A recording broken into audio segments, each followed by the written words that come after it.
There we go. That's a little bit better. What's going on, folks? It's Coach Marcus for Pro Fan Talk. I am right after the game. Had a little technical difficulties, couldn't get my background there, but got it fixed together. So, and that was a good game. That was a very good game. That's why you play the game. Everybody thought Kansas City was going to run over Detroit. Detroit came to play, although Detroit did make had some questionable play calling in the second half. It looked like they were playing not to lose at one point by running the ball three consecutive times. They did not want to put the ball in the air, and then that last pass in the air just looked bad execution. Kansas City made the play, got their hands up in the air, knocked the ball down, and they just Detroit got out of a bad situation, and Kansas City could not get the ball down the field.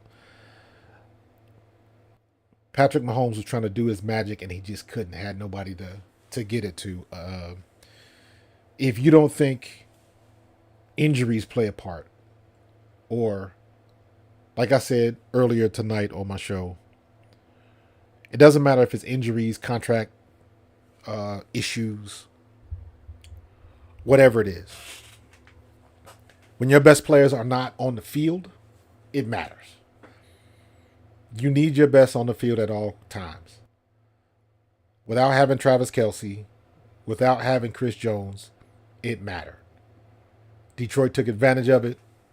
Detroit's defense played pretty well today. Chris Hutchinson was all over the field. I don't think he actually got a sack, but he had to have at least 4 or 5 hurries tonight because Patrick Mahomes was escaping and just getting out, and they couldn't get him down. But they kept chasing him out of the pocket, having to make bad throws or just throwing too soon. And I don't know. Somebody needs to come up with a stat where the quarterback throws a good ball, hits the receiver's in the hands, and the receiver drops it, or the receiver is responsible for INT. Because the one pick six that Branch got off of Mahomes, that was not his fault. That was Kadarius Toney just not catching the ball, hitting the ball dead in his hands. It wasn't a bad throw by no means. Patrick Mahomes put it on the money. Toney couldn't come up with it. Branch gets it and gets his first pick six of his career. So they got to come up with a stat for that. Make an asterisk or something, because that just is horrible. But great game tonight. Again, that's why you play the game. You never know what's going to happen. Kansas City had their opportunities and just could not convert. Detroit played well when they had to play well, and they stopped them when they had to stop them. And Detroit comes out with a win. Away, traveling to Kansas City. They got their rings and all of that kind of stuff. They had all of the hoopla and pomp and circumstance of, showing the new champions logo on the stadium, and I'm sure they got the rings and all of that kind of stuff. Chris Jones was in attendance. I bet that's going to get his contract talks up now because at the end of the day, you see what it's like without him. He would have made a difference on the field without a shadow of a doubt. He would have made a difference. So, are they trying to work out a deal close to Bosa's or something like that? I don't know because I know that's the standard now. He sees Bosa and is like, hey, we made it to the Super Bowl on my play, so you better pony up. And the fact that he was in the owner's booth, at least it looked like the owner's box. If that's not saying it's not nothing personal, it's strictly business. You holding out, you come to the game and you sit in the owner's box. So something's going to get done, and Kansas City cannot ignore the fact that he wasn't in the game. Because it is my estimation that if Chris Jones is on the field, Kansas City wins. So Jared Goff did not look great tonight. He wasn't bad, but you know he didn't look great. What happened to all of the? Of course, all my stats go down the drains. Crap. All right, what just happened? Team schedule. All right, well, so much for that. See if we can go back to. Good grief. But anyways, um, good game. Very good game. Kansas City had their opportunities. Chiefs aren't the same team as last year. Even with the starters, it wouldn't matter. I don't know about that. I need to see a lot more football before I make that. Before I would say something like that. What's up with the NFL website not working and not showing the stats? What's going on with that? That's suspect. That's very suspect. Every time you need it, and then it screws up. But anyways, so Chiefs got some work to do. They could have won the game. They just didn't come through at the right moment. It is quite evident that Travis Kelsey is very important, and Chris Jones is very important, and two of their best players. No, not two of their best players. Their two best players were not in the game, other than Patrick Mahomes. So you know what that looks like when your second strings and your second and third options become your first and second options. Tony, I'm not sure if he's used to dropping balls, if he's got the yips. I don't know what it is, but they're going to be looking at him now, and they're going to have to find another answer because they're going to be looking at that film, and he's going to have his head in his hands because they had opportunities to move the ball, and they gave up 7 points, almost like in the Super Bowl when Jalen Hurts had that fumble. It's the same thing. You gave them 7 points. You take that 7 points away, Kansas City probably wins. But you gave them 7 points. The Detroit offense did not look very good. Even when they were running the ball pretty effectively, they weren't getting much, but they just kept chipping away and chipping away. But towards the end of the game, when it's a couple of play calls, it was 2nd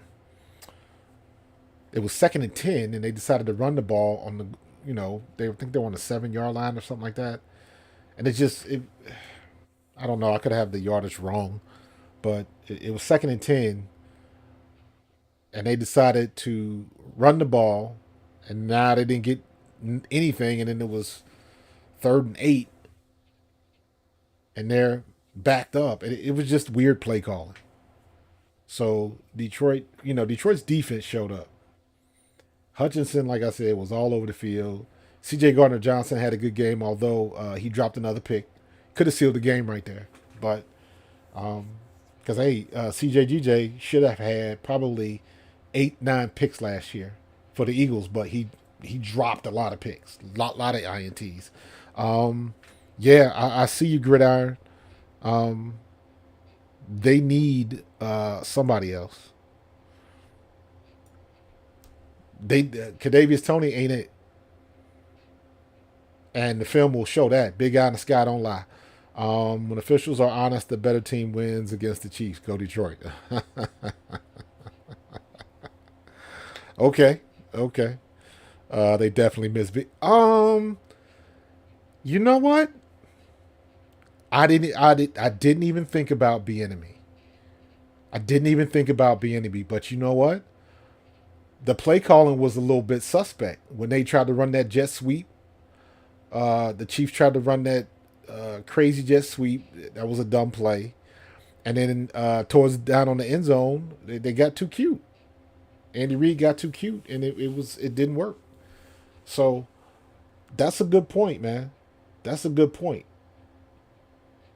Bieniemy, didn't think about that because you know what?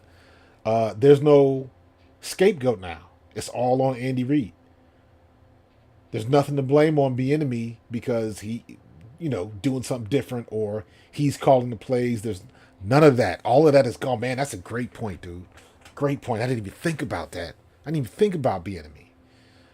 Um, yeah, Nagy wasn't the move. Yeah, I'm not. I agree with you. I agree with you. So that will be interesting to see if anybody else brings that up in the media hype for Andy Reid losing. Because he did call a couple plays, and it was like he tried to get a little too cute. right? Props to Detroit. They went for that. They got the fake punt early. You know, they tried to show some guts, and then it kind of petered off going into the fourth quarter because that one, I think it was like the third to the last drive where Detroit just did not want to throw the ball at all. They had zero confidence in Jared Goff. And then what they called, I can't. I'm gonna have to look at the film again because I don't know if it was bad execution or just a great play by Kansas City. You know, obviously it's probably a little bit of both, but they Kansas City had their shot. Detroit had their shot. Detroit's defense showed up when they need to. So it was a good deal. Good game. Good first game. Good first game. So all the stuff I say about, you know, preseason doesn't matter. The preseason games, the joint practices, I put more emphasis and more stock in what I would see in a joint practice than I would in a preseason game. And at the end of the day, the most important thing, and I've said this a million times, the most important thing is you must stay healthy. You must stay healthy. I don't know what Travis Kelce was doing that caused the hyperextension. It was in practice. I don't think anybody touched him. And like I joked earlier, it was just like the extended warranty on that particular body part just expired at the wrong time. Same thing happened with Joe Burrow. He was just rolling out. He wasn't going full speed. And you just see him come up limping because it's hurt his calf. It happens like that. You got to stay healthy, man. You got to stay healthy. I just hope my Colts do good. Sunday, it'll be tough. Who the Colts playing? Let's see if the NFL.com website is up. If it's working now. Idiots. Colts host the Jaguars. That's going to be a good one. That's going to be a good one. But I don't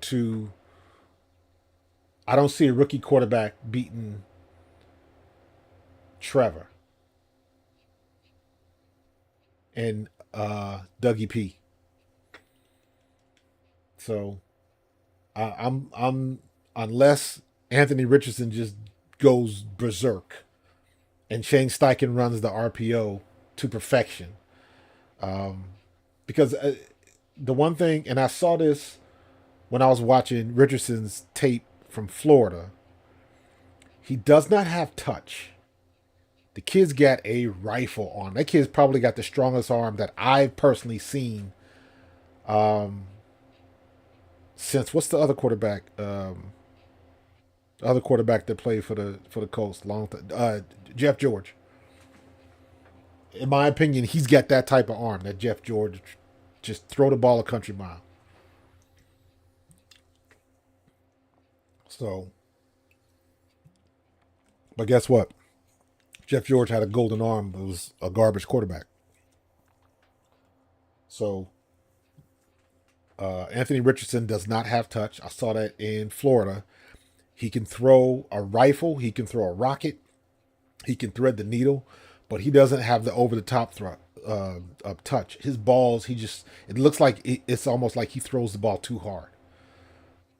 So, and he does not get enough arc on his balls, and that's going to come into play when he's throwing deep balls against good coverage. You got to put some arc on the ball so your receivers can run underneath it, or they can get a good arc so they can catch it on the outside shoulder. So we'll see how that develops. Now, Shane Steichen is a good coach, so I'm sure the RPOs are going to be in full effect because he's bigger, stronger, and faster than Jalen Hurts. He's just not a polished enough quarterback than Jalen Hurts. So you know what? But props to him because they're going to start him and they're going to let him take his lumps.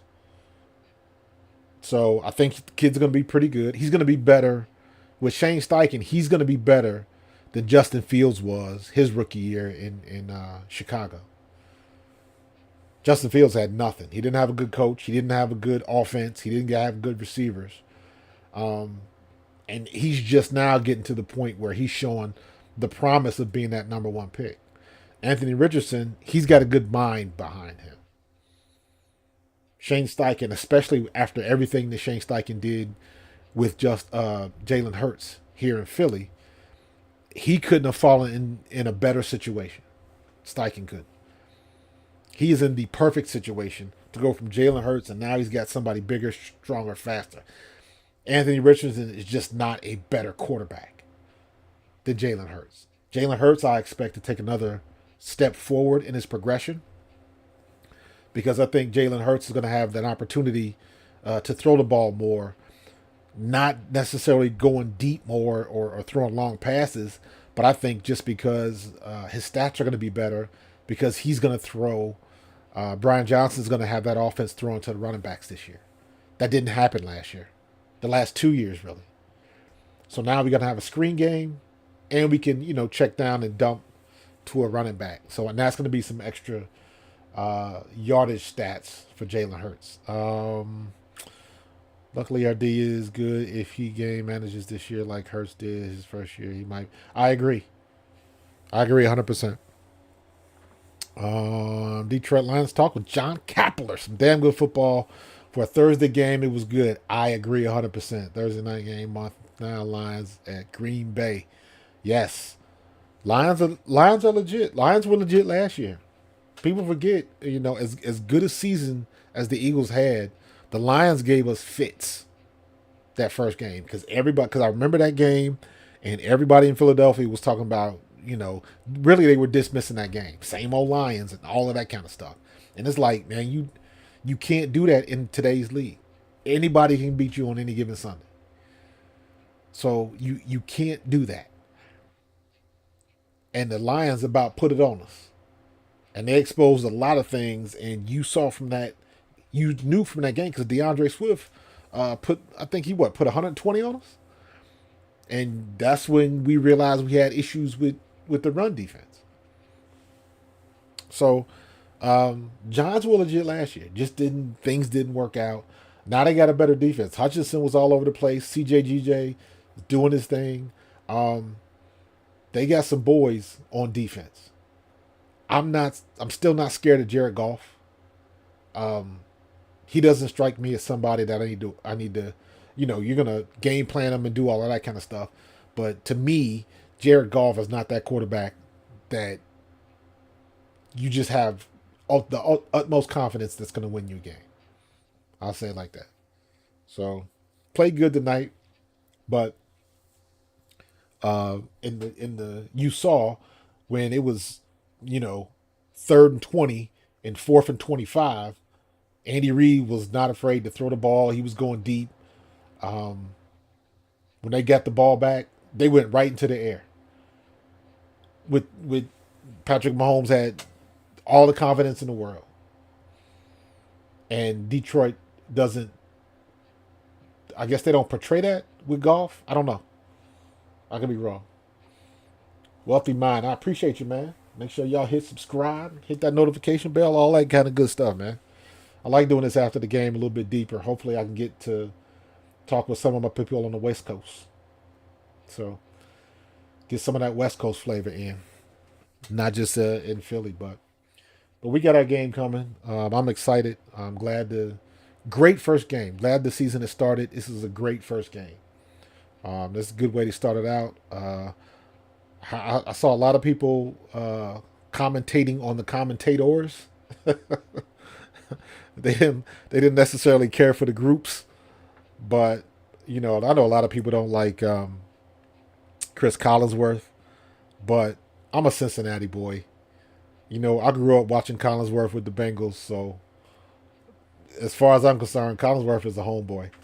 You know what I mean? So I don't mind Collinsworth at all. I could listen to him better than some of the other ones. So I'm biased when it comes to that. I grew up in the jungle, Cincinnati and all that kind of stuff. So I bleed green, but I was born in the jungle. Don't get it twisted. So I will still represent the Bengals and the Who Dey and all that kind of good stuff. But it's always go Birds first. Got that, I keep that bird on the chest. So, but yeah, it was a good game. So now we will see what's coming up next. You know, Panthers go to the Falcons. I do want to see that game because I want to see Bryce Young and I want to see Bijan Robinson. So that's going to be a game. Houston at the Ravens. I would probably, dang, C.J. Stroud and Lamar Jackson. Oof. So it looks like I'm gonna have the computer on. Uh, both games, both at 1 o'clock. Yeah, I'm gonna be switching back and forth with that, or have two TVs going. The Bengals at the Browns. That's a classic North South game. My Bengals will probably take that one. Although Deshaun Watson, mm, Deshaun Watson might surprise some people this year. The boy just didn't forget how to play quarterback. Jacksonville at the Colts. That's gonna be a good one. All these 1 o'clock games too. Tampa Bay at the Vikings. I'll probably skip that. Um, Titans at the Saints. Probably skip that. San Francisco at Pittsburgh. I do want to see the San Francisco play because I'm tired of hearing about Brock Purdy. Um, I don't know if he's 100% healthy after that surgery, and I want to see mentally, is Brock Purdy ready? I want to see what Mike Tomlin has for him. The Cardinals in Washington, interested in that game because I want to see what the Commanders look like, and I think Jonathan Gannon is just going to get wrecked. Um, Green Bay and the Bears, that's going to be a good one because Jordan Love is looking good. I think Jordan Love will arrive this year. Um, Justin Fields, I want to see what he can do. The Raiders at the Broncos. I want to see what Russell Wilson still has something left in the tank, so that'll be a good game. Got to see the Dolphins. I want to see what Tua's going to do in the Chargers. I see the Dolphins winning that game, and then the Eagles play the Patriots. We're at 4:30 game, 4:25. So the Eagles will win that game. The Rams and the Seahawks. I want to see what Geno Smith is going to do. And the Cowboys and the Giants, division rivalry, um, primetime game. I think Cowboys will be on top of the Giants. Although Daniel Jones does not scare me at all. But Dayball is a much better coach than McCarthy is, in my opinion. So it all depends on what Dallas can do with shutting down Saquon, because that seems to be the way to beat the Giants. If you can shut Saquon down, Daniel Jones has not progressed far enough to where you worry about him beating you. Same situation with golf. And then, of course, the Monday night game, Buffalo Bills and the Jets. That is going to be a good game because I think A Rod is coming out to surprise a lot of people. The Jets are going to be good. Robert Salah's a good coach, and A Rod is A Rod. Don't get it twisted with all of the goofy crap he's doing with the isolation chambers and smoking the weed and the gummies and all that kind of stuff. Don't get it twisted. Aaron Rodgers can still throw that peel around. So Josh Allen is still a good quarterback, but the Jets gonna win some games and they're gonna surprise some people this year. So we'll see what's gonna happen. But I'm about to shut it down. Great game today. I appreciate everybody joining in, especially you guys that come in the chat. I appreciate that, man. If y'all in the chat, I will be talking to you, man. I'm trying to get feedback from everybody, man. So guess what? Next time, tell your friends about me. I'm putting out content almost every day. If you guys don't know or didn't hear, every Tuesday, I'm going late. So every Tuesday at like 10:30 p.m., I'm going to be live streaming just like this. Because we got some guys on the West Coast that I'd like to talk to. Um, so yeah, every Tuesday um, at 10:30 p.m. Eastern Time. And then every day I have my normal daily content that I post up on my channel. And then tonight, Thursday, is my Pro Fan Talk Show on A2D Radio. Although next week, I'm not sure what's going to happen. I got some things going on, so I might not be able to do a show. So I'm thinking about pre-recording the show and getting it ready to just drop. so I don't have to be there. But the Eagles game is going to be prime time next Thursday. So hopefully I will be done. Got to go to a wedding rehearsal, and hopefully I'll be done enough to at least watch the second half of the game. But it shouldn't be a problem. So thanks for joining me. I will see you guys next time. I appreciate you.